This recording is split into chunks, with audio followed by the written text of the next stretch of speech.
Action of heat on acid, salts and acids, ये topic पर हम लोग पिछले 3 क्लासेस से हम लोग इस पर डिस्कशन कर रहे हैं, जिसमें कि हम लोग कंप्लीट एनसीईआरटी 11th और 12th, चाहे वो एस ब्लॉक हो, चाहे वो पी ब्लॉक एलिमेंट्स हो, चाहे वो डी ब्लॉक एलिमेंट्स हो, हर जगह से हम लोग कंप्लीट थर्मल रिएक्शंस को एक साथ ला रहे हैं। थर्मल रिएक्शंस को लाने में हम लोग ये देख रहे हैं कि प्रोडक्ट को हीट करने के बाद क्या बन रहा है, जो प्रोडक्ट बन रहा है उसकी रिलेटिव स्टेबिलिटी क्या है। अगर सेम पैटर्न का अगर दूसरे मेटल के सॉल्ट का रिएक्शन लिया जाए तो दोनों के थर्मल डिकम्पोजिशन के बाद प्रोडक्ट की रिलेटिव स्टेबिलिटी क्या है, केपी वैल्यू, इन सब चीजों पर भी बहुत सारे हम लोगों ने चर्चा किया है। कलर, कब सॉलिड प्रोडक्ट आएगा, कब रेसिड्यू, सॉलिड रेसिड्यू कब आएगा, कब गैसियस वेस्टेज आएगा, कब गैसियस प्रोडक्ट आएगा, क्या यूजफुल है नहीं है, रिड्यूसिंग एजेंट, ऑक्सीडाइजिंग एजेंट, उसमें बहुत सारी चीजें हम लोग डिस्कस किए थे। कार्बोनेट से स्टार्ट किए, कार्बोनेट के बाद फिर चले गए हम लोग नाइट्रेट पे, सेकेंड, थर्ड, फिर ऑक्जेलेट को डिस्कस किए। ऑक्जेलेट डिस्कस करने के बाद क्लोरेट डिस्कस किए, फोर्थ, फिफ्थ एजाइड भी डिस्कस किए, सिक्स्थ एसीटेट भी डिस्कस किए, सेवेंथ हैलाइड सॉल्ट डिस्कस किए, और एट्थ लास्ट क्लास में हम लोग डिस्कस किए थे अमोनियम सॉल्ट का डिकम्पोजिशन, जो बहुत इंपॉर्टेंट था। हालांकि एग्जाम्पल के नजरिए से अगर जेईई मेन को देखा जाए तो जेईई मेन और नीट अमोनियम सॉल्ट में 3 ही अमोनियम के सॉल्ट है जिसका डिकम्पोजिशन पूछती है। एक ammonium nitrite NH4NO2, another one is ammonium nitrate NH4NO3, और third one is ammonium dichromate NH4 जिसको कि हम लोग वोल्केनो एक्सपेरिमेंट या केमिकल वोल्केनो भी बोलते हैं।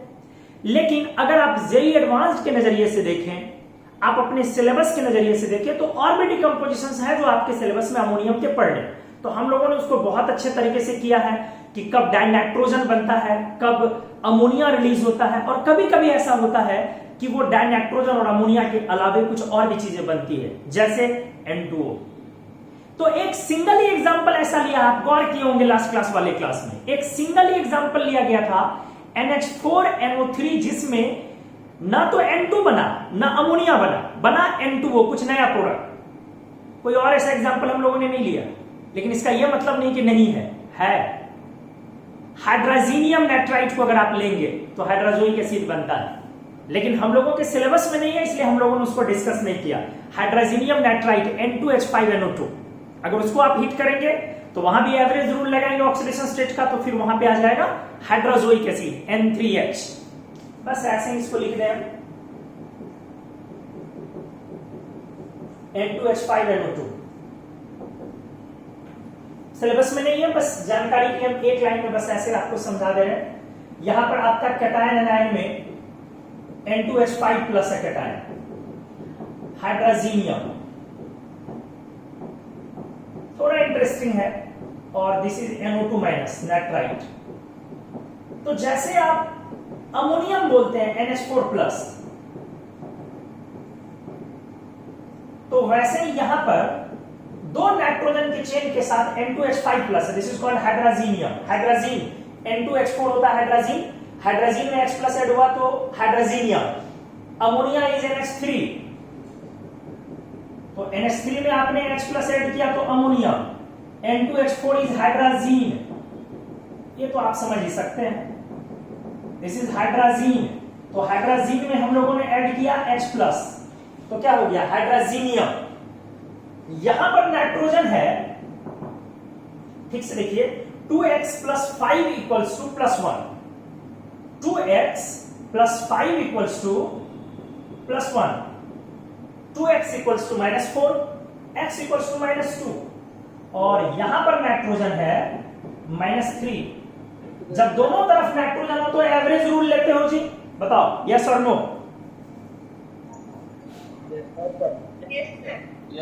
तो जो एवरेज रूल लोगे, अगर इसमें एवरेज रूल लगा दिए तो बताइए ना, ऑक्सीडेशन स्टेट क्या आएगा एवरेज? फिर माइक ऑफ करो कुमार निशान, माइक ऑफ करो। ऑक्सीडेशन स्टेट एवरेज में फिर क्या आएगा?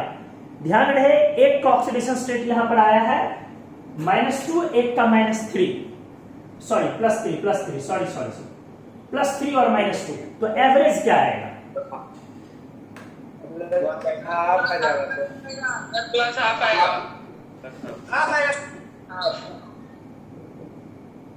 प्लस हाफ ना, यस सर। तब तो फिर प्रोडक्ट N2O हो गया, प्लस हाफ, सॉरी N2O भी नहीं होगा, प्लस हाफ आ गया आपका, गलत नहीं। यहाँ पे एवरेज, एवरेज लीजिए ध्यान से, -2 × 2, नाइट्रोजन की संख्या 2 है, एवरेज लेने नहीं आता है बदमाश, और +3 डिवाइडेड बाय 3, यहां 2 नाइट्रोजन और यहां 1, यहां 2 नाइट्रोजन है तो -2 × 2, -4 + 3, -1/3, दिस इज एवरेज। और -1/3 में एक ही चीज न बनाओगे, हाइड्रोजोइक एसिड। क्लियर है? बोलो। Yes sir. Yes sir. तो ये आपका हाइड्रोजीनियम नाइट्राइड का डिकम्पोजिशन अमोनियम सॉल्ट के डिस्कशन के दौरान ही हम लोगों ने डिस्कस किया। चलिए आइए next 9th, action of heat on acids.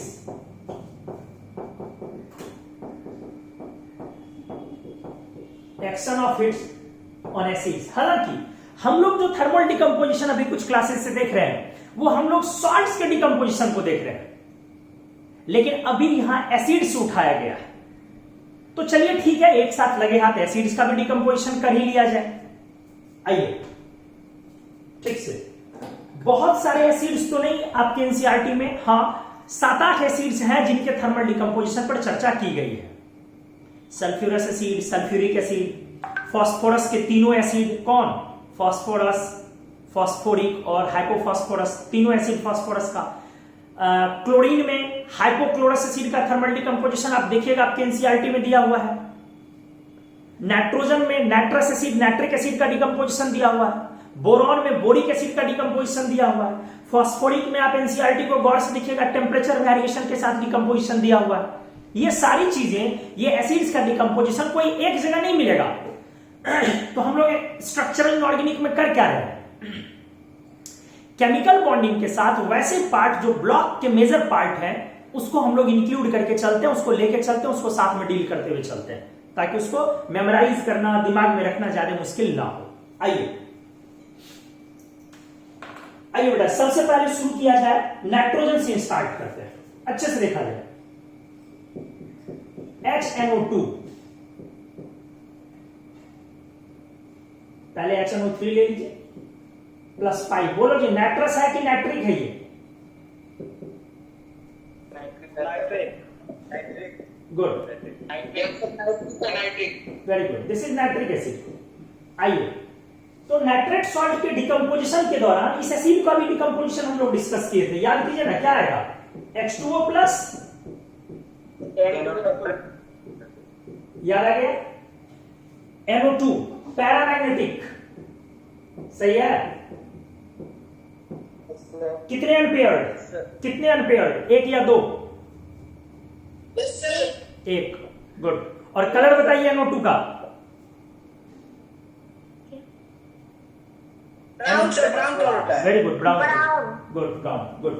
तो N = 1 और brown gas. O2, this one is para या dia?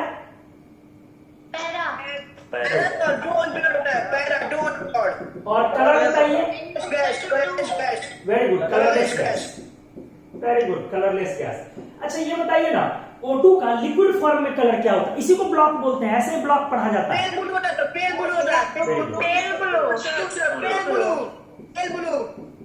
Blue liquid, pale blue तो नहीं होता, लिक्विड में डीप ब्लू होता है, लिक्विड। एनीवेज, अब NO2 पर जब आए हैं तो NO2 की एक खास बात याद करके बताइए। NO2 के प्रॉपर्टीज पर आइए, देखिए कैसे ब्लॉक डील होता है। ऐसे ही मजा आएगा आपको बॉन्डिंग के साथ पढ़ने में ब्लॉक को। प्रॉपर्टीज में जैसे ये प्रॉपर्टीज लिखा, और कुछ NO2 के बारे में ठीक से, वाटर सॉल्युबल और इनसॉल्युबल?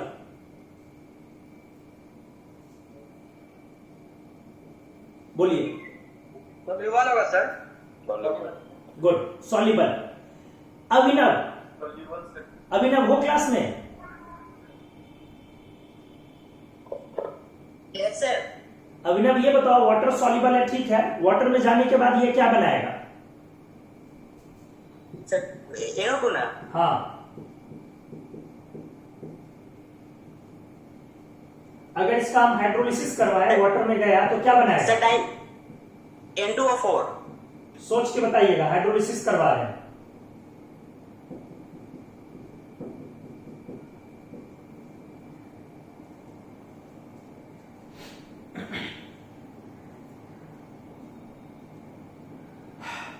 आनंद, सर HO2 और HO3 mix Very- anhydride sir. Very good. HNO2 plus HNO3, this one is mixed anhydride. ये तो मिक्स एनहाइड्राइड। हाँ। अनमोल, ये एयर से हल्का है या भारी?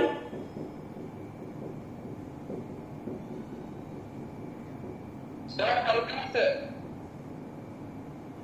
कोई और बताइए। हल्का है सर। सर एयर से हल्का होगा।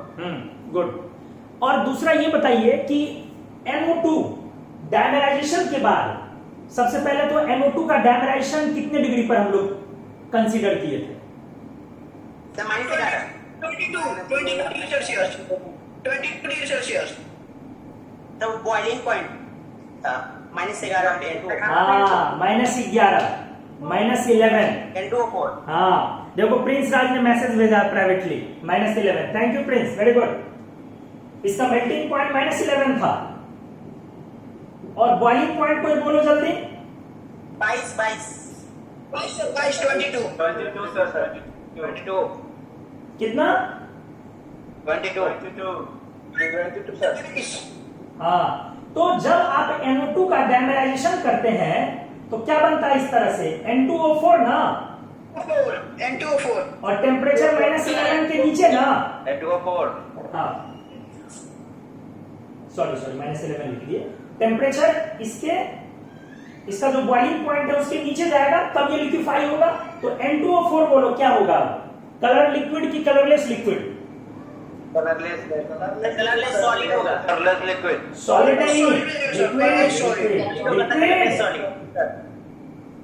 डाया कलरलेस लिक्विड, डाया कलरलेस लिक्विड।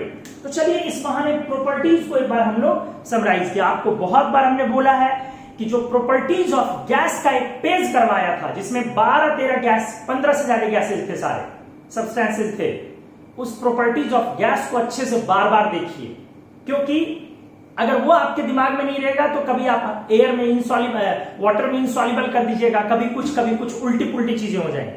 वो बहुत काम की चीजें थी, बहुत शुरू के क्लासेस में ही, अर्लियर जो डेज में जो हम लोग क्लास शुरू किए थे, बेसिक्स में ही, फंडामेंटल के दौरान उसको आप लोग याद करवा दिए थे, करवाए थे properties of gas. Yes sir. तो ये आपका नाइट्रिक एसिड का डिकम्पोजिशन था। हम लोग आते हैं दूसरे एसिड के डिकम्पोजिशन पर। आप इसका स्क्रीनशॉट लीजिए, हम हट गए। Sir N2O4 sir colourless solid ना है sir. Colourless liquid, N2O4 is colourless liquid. N2O4 जब आप इसके मेल्टिंग पॉइंट के नीचे जाइएगा, -11 के नीचे, तब वो सॉलिड होगा। और जब N2O4 सॉलिड होगा तो सॉलिड N2O4 इज कोवेलेंट और आयोनिक। क्या है?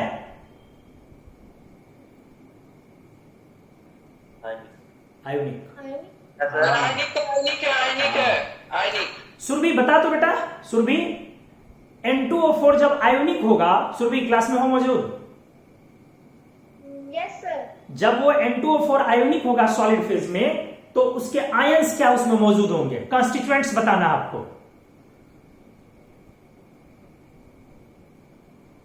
NO plus and NO2 minus. NO plus, NO पर एक प्लस, यस सर। और प्लस NO, NO2 माइनस। तो फिर ऐड करने पर N2O4 कहां हुआ? N2O3 हुआ।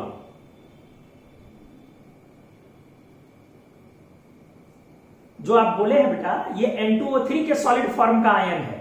NO plus plus NO2 minus. हमने पूछा N2O4 के सॉलिड फॉर्म का आयंस। बहुत फ्रीक्वेंट आता है एग्जाम में, एग्जाम्स में बहुत फ्रीक्वेंट पूछे जाते हैं N2O3 और N2O4। N2O5 भी होता है सॉलिड में आयोनिक, बट वो नहीं पूछा जाता। याद आया सुन भी क्या होगा? यस सर बोले sir NO2 plus NO3 minus वाह मोहित, NO plus NO3 minus NO plus NO3 minus. Yes sir. Very good बेटा, वेरी गुड। चलिए स्क्रीनशॉट लीजिए जल्दी। सेकेंड मॉलिक्यूल इसमें लिया जाए, एसिड लिया जाए HNO2, इस बार +3 नाइट्रस एसिड हुआ ना जी, बोल बेटा। Yes sir nitrous acid Yes, sir. देखिए सर देखिए, फिर आपको एक बार सिखाते हैं, मतलब बहुत लिमिटेड नंबर ऑफ एग्जांपल्स पढ़ना, इसलिए कुछ कुछ उपाय लगाना पड़ेगा आपको याद रखने के लिए कि प्रोडक्ट क्या होगा।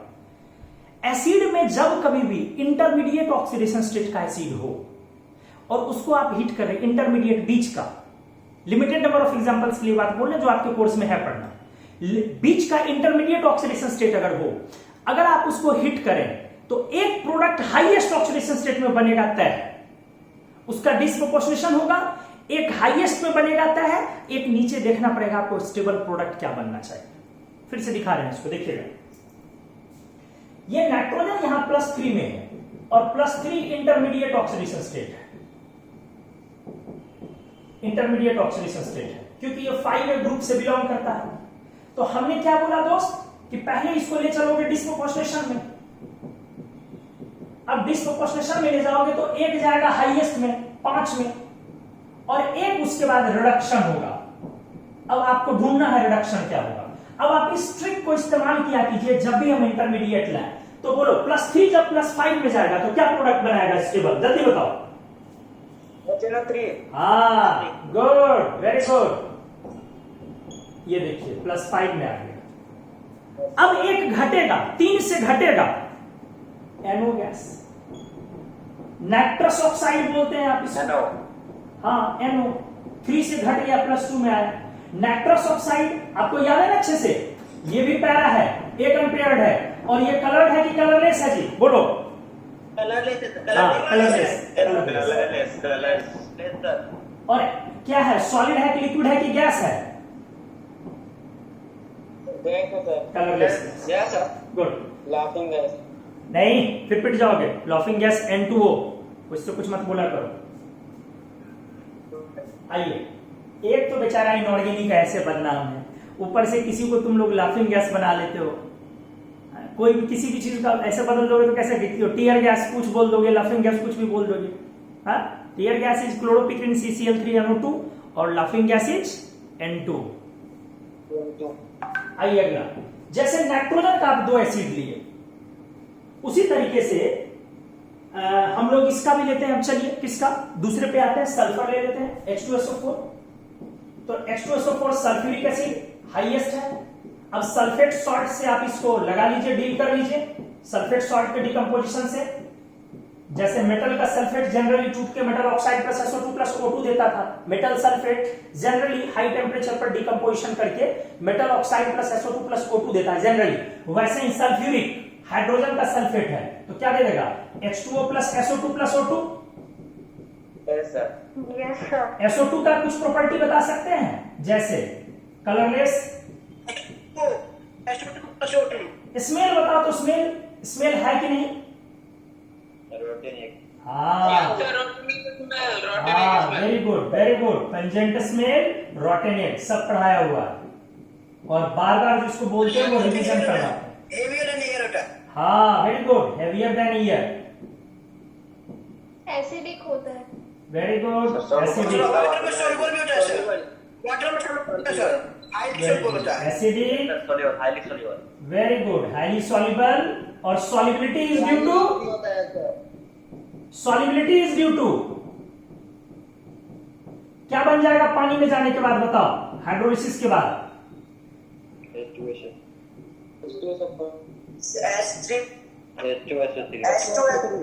H2SO3 हाँ 3, गुड। 4 मत बोल देना रे, ये H2SO3 का एनहाइड्राइड है, 4 का एनहाइड्राइड नहीं है, क्योंकि +4 ऑक्सीडेशन स्टेट है तो +4 यहां भी है। तो ये सब इसके प्रॉपर्टीज, बहुत तरह के प्रॉपर्टी। हाँ, कौन एजेंट, ऑक्सीडाइजिंग की, रिड्यूसिंग की, दोनों? Oxidizing sir. सर दोनों ऑक्सीडाइजिंग दोनों आपको याद है इसमें ब्लीचिंग प्रॉपर्टी होती है, इसमें भी इसमें ब्लीचिंग प्रॉपर्टी होती है, याद है? ब्लीचिंग एक्शन हमने पढ़ाया था। Yes sir. अच्छा बताइए। Reducing. हाँ, रिड्यूसिंग बिहेवियर के कारण। Very good. ब्लीचिंग एक्शन या तो ऑक्सीडाइजिंग होता है या रिड्यूसिंग बिहेवियर की वजह से। यहां जो ब्लीचिंग एक्शन है वो ड्यू टू रिड्यूसिंग बिहेवियर है।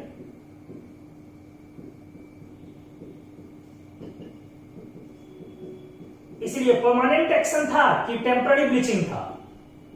Temporary. Very good, temporary bleaching. ऐसे ही प्रॉपर्टीज को बीच बीच में हम लोग रिवाइज करते चले जाए।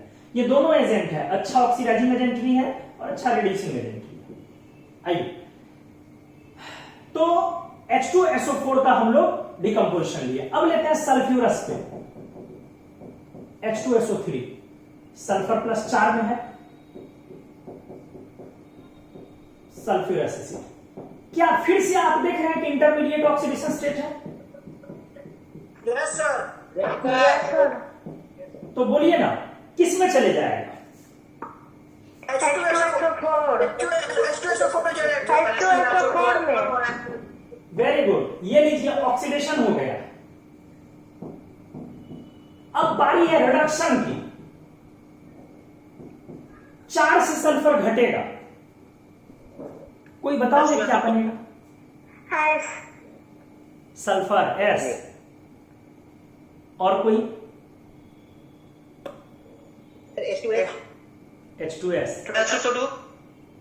सल्फर में। सल्फर ही होगा. Sulphur, sulphur, good. Sulphur, elemental sulphur.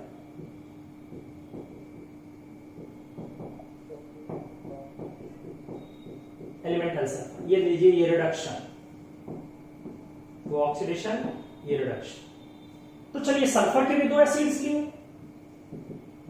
H3BO3 boric acid है। एक नाम और बोलते हैं, ऑर्थोबोरिक एसिड। याद होगा, आपको पढ़ाया है। Yes sir, orthoboric acid. Yes, sir. अब आइए इसका डिकम्पोजिशन हिट करेंगे।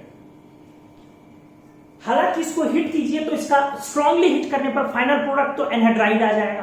क्योंकि ये सब तो वेरिएबल ऑक्सीडेशन स्टेट वाला था। बोरॉन का ऑक्सीडेशन स्टेट उसके कंपाउंड में बहुत वैरी नहीं करता। फिर से रिपीट करते हैं, बोरॉन का ऑक्सीडेशन स्टेट उसके कंपाउंड में बहुत वैरी नहीं करता है।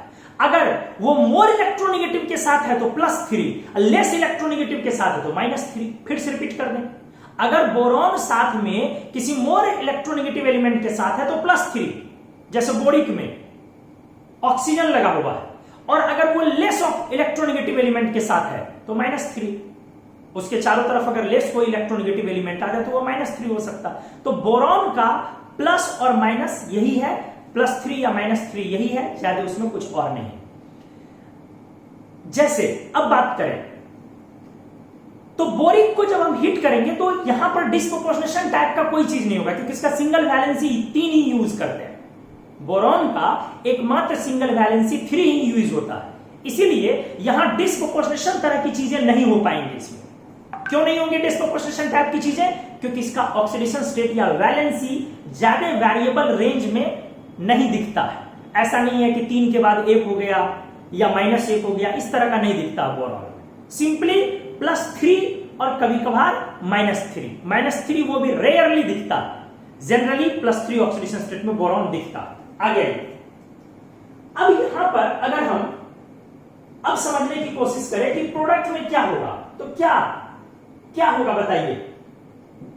B2O3। हाँ, कन्वर्टेड टू एनहाइड्राइड ना, एनहाइड्राइड। Yes sir. देखिए कैसे, अगर आप इसको 100 डिग्री पर हीट करते हैं तो पहले HBO2 बनता है, दिस इज मेटाबोरिक एसिड।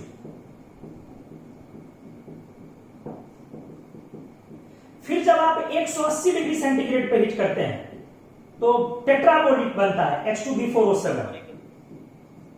टेट्राबोरिक, देखिए ना, बोरॉन +3 में और 4 बोरॉन है, टेट्राबोरिक एसिड। और जब आप इसको लाल तप्त करते हैं, रेड हॉट करते हैं, 180 के ऊपर जाने पर ये रेड हॉट होने लगता है, तब ये B2O3 एनहाइड्राइड में आता है, जिसको हम लोग बोरिक एनहाइड्राइड बोलते हैं।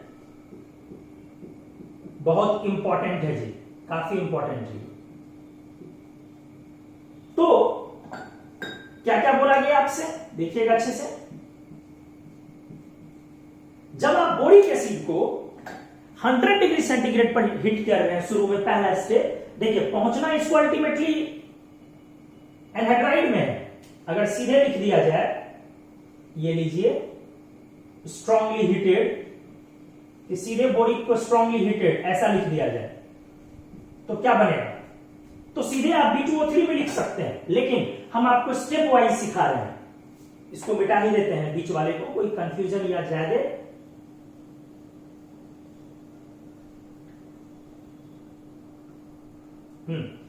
अगर आपसे बोला जाए कि बोरिक को सीधे हीट करेंगे तो क्या मिलेगा, डायरेक्ट क्वेश्चन, तो एनहाइड्राइड मिलेगा। लेकिन अगर टेम्परेचर मेंशन किया तो पहले वो कन्वर्ट होता है मेटाबोरिक में HbO2, फिर कन्वर्ट होता है टेट्राबोरिक में H2B4O7, और जब 180 डिग्री सेंटीग्रेड के अबव जाते हैं तब वो कन्वर्ट होता है एनहाइड्राइड में।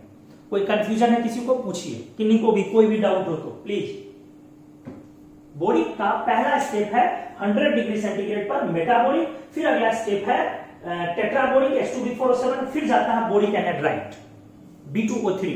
और ये जो है बोरिक का जो ये प्रोडक्ट बोरिक ऑक्साइड जो होता है B2O3, इसका हम लोग एंटीसेप्टिक के रूप में इस्तेमाल करते हैं। जैसे जिंक ऑक्साइड का इस्तेमाल करते हैं एंटीसेप्टिक के रूप में, बोरिक ऑक्साइड का भी इस्तेमाल करते हैं एंटीसेप्टिक के रूप में। आप बोरोलिन या बोरो प्लस सुनते हैं, सुने हैं ना? Yes sir. हाँ, ये बोरिक ऑक्साइड के कारण ही इसका नाम बोरोलिन या बोरो प्लस है। ये बहुत ही अच्छा एंटीसेप्टिक ऑइंटमेंट में इसका इस्तेमाल हम लोग करते हैं B2O3 का। तो चलिए इसका स्क्रीनशॉट लीजिए, किसी को कोई डाउट है तो पूछिए।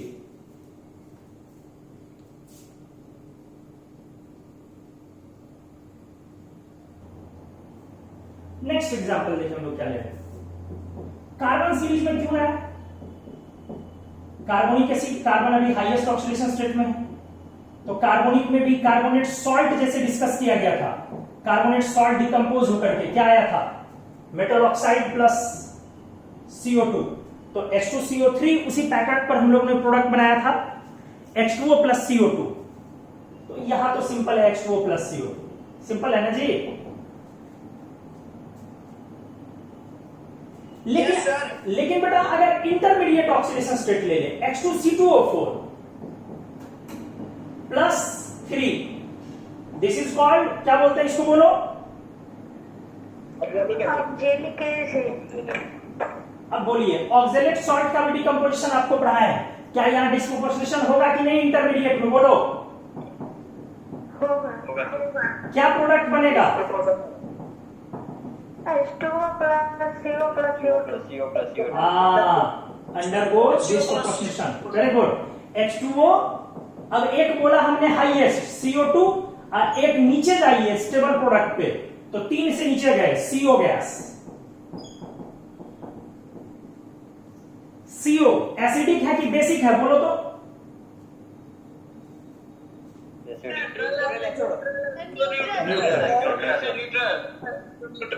न्यूट्रल है। कलर्ड की कलरलेस?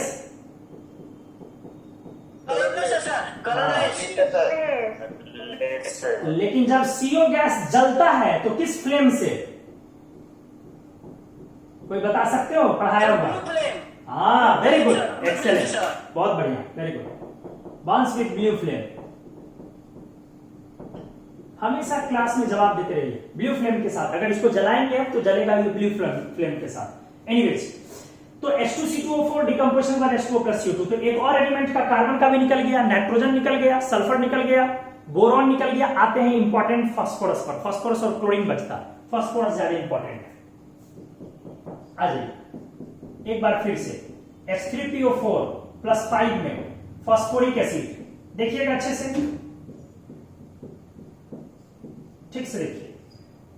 अब इसको जब हिट किया जाए, बोरिक एसिड और फास्फोरिक, ऑर्थोफॉस्फोरिक भी बोलते हैं, बोरिक और फास्फोरिक में टेम्परेचर वाला खेल थोड़ा आपको ध्यान रखना होगा। सिर्फ इसी दो में, एसिड में, वहां पे हमने क्या किया है, 100 डिग्री सेंटीग्रेड पे पहले बना है मेटाबोरिक, 180 पे फिर बना है टेट्राबोरिक, फिर रेड हॉट किए हैं तब जाके बना है बोरिक एनहाइड्राइड। यहां पे आइए, पहले जब 220 डिग्री सेंटीग्रेड पर 220 पर हीट किया जाए, वहां पहले बनता है मेटाबोलिक, यहां बाद में बनता है मेटाबोलिक। वहां पहले बनता है मेटाबोलिक, यहां बाद में बनता है मेटाबोलिक। तो पहले बनेगा H4P2O7। किसी को नाम याद आया इसका? Very good, very good, very good, very good, very good. Pyrophosphoric acid. या एक नाम और बोलो, बोलो, सोच के, पढ़ाए हुए, आराम से सोचो, हड़बड़ाओ नहीं।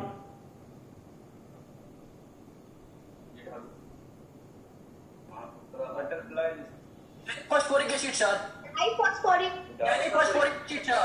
Good, Diphosphoric acid. Very good Ankit, diphosphoric. क्योंकि +5 में फॉस्फोरिक हो गया और 2 फॉस्फोरस है, डायफॉस्फोरिक। तो देखिए 220 पर पहले आया पायरोफॉस्फोरिक, 320 पर आया अब मेटाफॉस्फोरिक। मेटाफॉस्फोरिक का भी एक नाम और है, किसी को याद है? नहीं होगा, नहीं होगा, नहीं होगा, नहीं होगा याद। Phosphoric.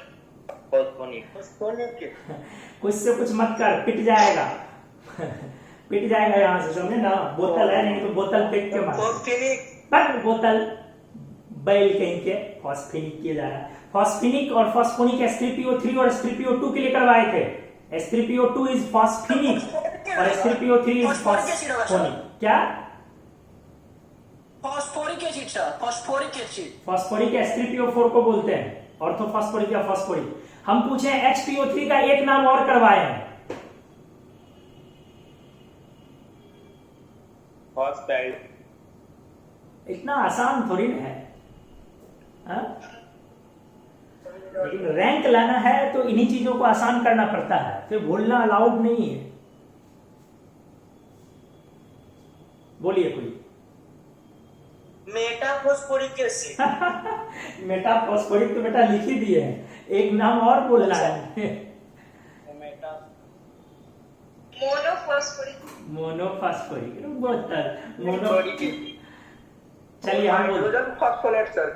ना, अब हम बोलते हैं, चलिए ध्यान दीजिए। Hydrogen phosphonate sir. नहीं नहीं नहीं, ग्लेशियल एसिड, याद कीजिए,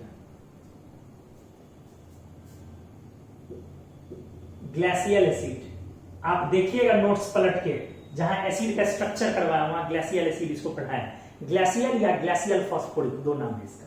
चलिए एनीवेज, ये आया 220 पर, ये आया 320 पर, और जब अब 320 के ऊपर ले जाएंगे, P2O5। हाँ, तब जाएगा ये एनहाइड्राइड में। एनहाइड्राइड +5 का क्या बनेगा? P2O5। P2O5. तो अगर आपसे डायरेक्ट बोला जाए दोस्त कि इसको स्ट्रांगली हिट करना है अपने को, ऐसा बोला जाए कि इसको स्ट्रांगली हिट करना, बोलेगा एनहाइड्राइड बनाइए ना।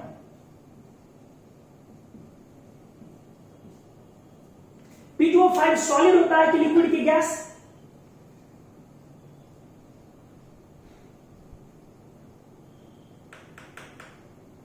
Solid sir. किस फॉर्म में पाया जाता है? सॉलिड है सर। क्या? नहीं नहीं, P2O5 तो सॉलिड है, ठीक है, लेकिन किस फॉर्मूले में पाया जाता है P2O5?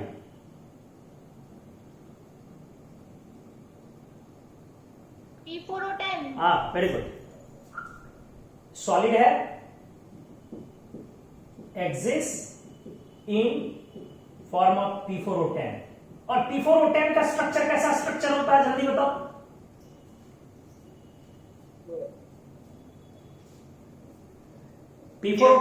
P4O10 के स्ट्रक्चर का नाम बताना है, पढ़ाया है।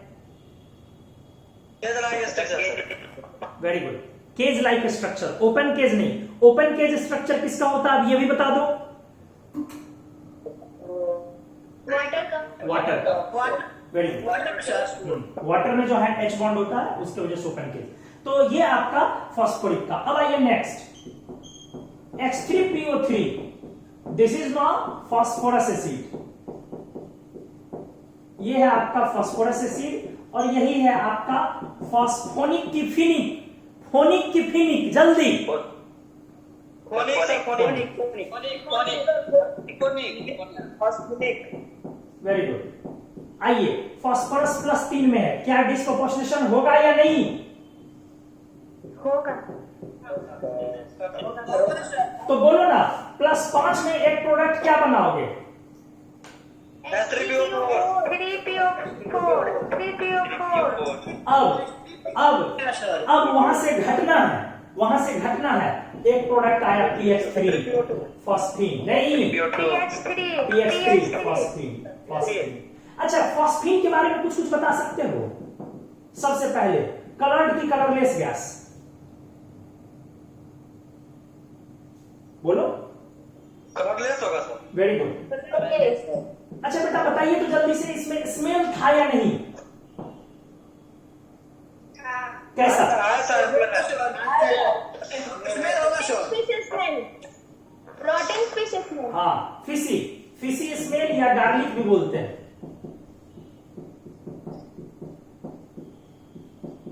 अच्छा, और फॉस्फीन बोलिए, पॉइजनस की non poisonous? Poisonous, sir. Poisonous sir. Phosphine थोड़ा भी मॉइस्ट जगह हो तो मॉइस्चर में ये जलना शुरू कर देता है, बर्न करता है। बोला जाता है बर्न्स ओवर वाटर, पानी के ऊपर, और Burns on Marcy place.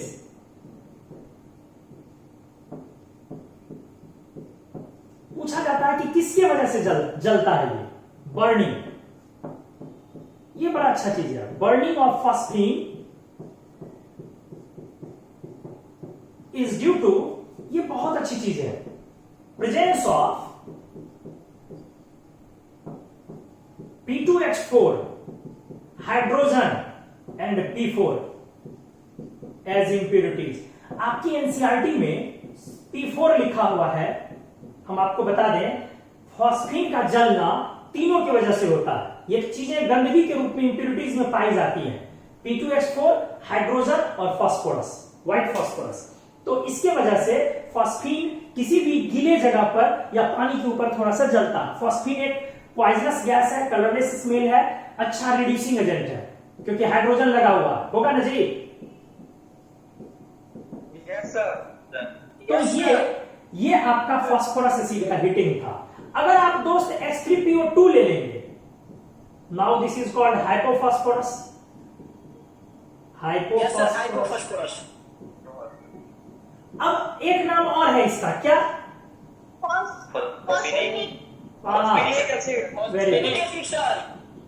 Very good, phosphinic acid. अब आइए इसको हिट करें, फिर डिस्प्रोपोर्शनेशन होगा। Yes sir. देखिए ध्यान से, Yes, sir. एक प्रोडक्ट तो हाईएस्ट में बनेगा H3PO4 और फिर घटेगा फिर PH3 फॉस्फीन। हालांकि जानिए, ये पहले बनता है H3PO3, बढ़ के +3 में जाता है, फिर H3PO3 टूट के आता है H3PO4। हम एक बार फिर से रिपीट कराएं, प्लीज माइंड इट। हमने बोला, आपसे पूछेगा कि H3PO2 को हिट करें तो क्या, आईआईटी देखो कैसे फंसाएगा। आईआईटी बोलेगा H3PO2 को हिट करोगे तो क्या बनेगा, और मोर देन वन सेक्शन में डालेगा क्वेश्चन को। अगर तो आप अगर प्रोडक्ट रट लेंगे कि H3PO2 को हिट करने पर H3PO4 + PH3 आता है, तो आप मोर देन वन में फंसेंगे, सिर्फ यही दो लिखेंगे। एक्चुअली तब H3PO2 को हम हिट करते हैं तो पहले H3PO3 आता है, बढ़ के 1 से 3 पे जाता है, फिर H3PO3 टूटता है H3PO4 में। मतलब इसके तीनों ऑप्शंस करेक्ट होंगे, H3PO3 भी, H3PO4 भी और PH3 भी। उम्मीद है चीजों को समझे होंगे। तो ये आपका फास्फोरस से रिलेटेड तीनों एसिड था, जिसमें फास्फोरिक वाला काफी इंपॉर्टेंट है क्योंकि ये टेम्परेचर बेस्ड आपको जानना है। देख लीजिए, आप किन्हीं को इनमें से कुछ डाउट है तो पूछिए, हम सामने से हट रहे हैं, आप स्क्रीनशॉट कर लीजिए।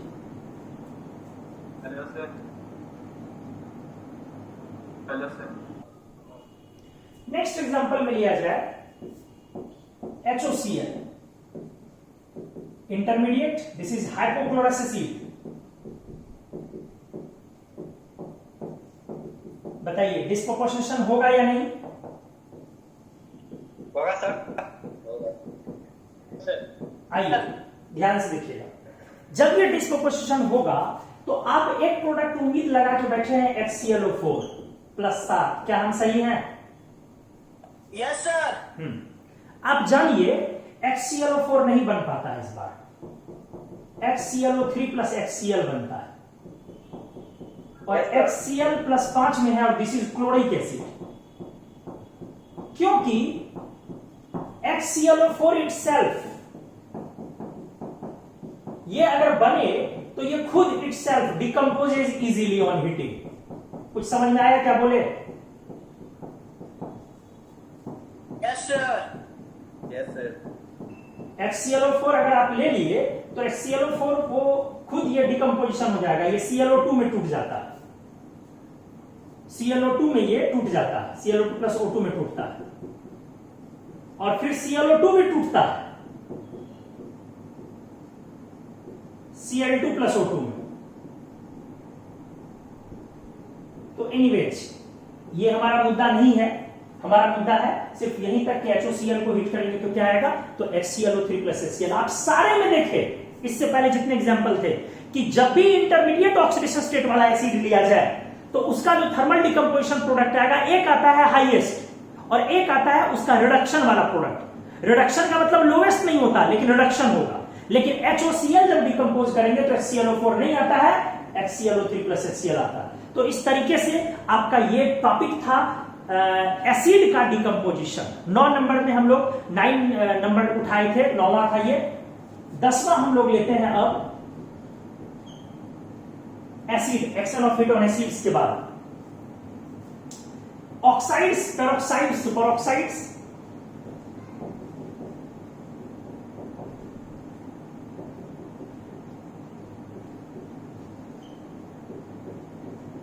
अच्छे से देखा जाए, अब आप एस ब्लॉक में आ गए तुरंत, काफी इंपॉर्टेंट भी है।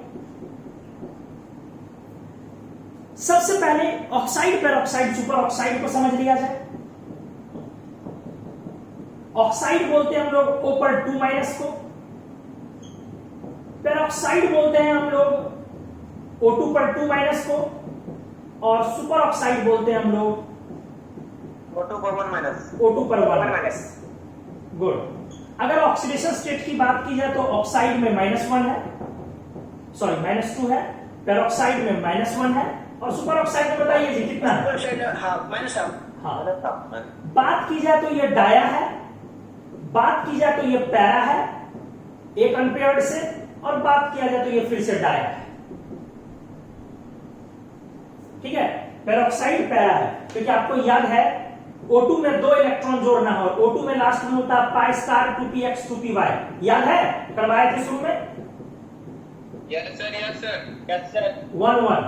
अब इसमें जब एक इलेक्ट्रॉन जोड़ दिया जाए तो हो जाएगा O2 minus pi star 2px 2 and pi star 2py1, याद है करवाए ना? Yes, sir. Yes, sir. अब इसी चीज में O2 पर 2- जब बनेगा तो O2 में आप 2 इलेक्ट्रॉन जोड़ेंगे, तो 2 जोड़ेंगे तो O2 2- हुआ और अब हो जाएगा पाई स्टार 2px 2 और पाई स्टार 2py2। इस तरह से peroxides are diamagnetic while super oxides are paramagnetic. ये पैरा है और ये डाया है। पहले आप यहां तक चीजों को देख लीजिए, फिर आगे बढ़ते हैं। बताइए इसमें कोई किन्हीं को डाउट है? हम हट रहे हैं, स्क्रीनशॉट लीजिए। कोई डाउट? यस और no? No, sir. Sir. No sir. Good.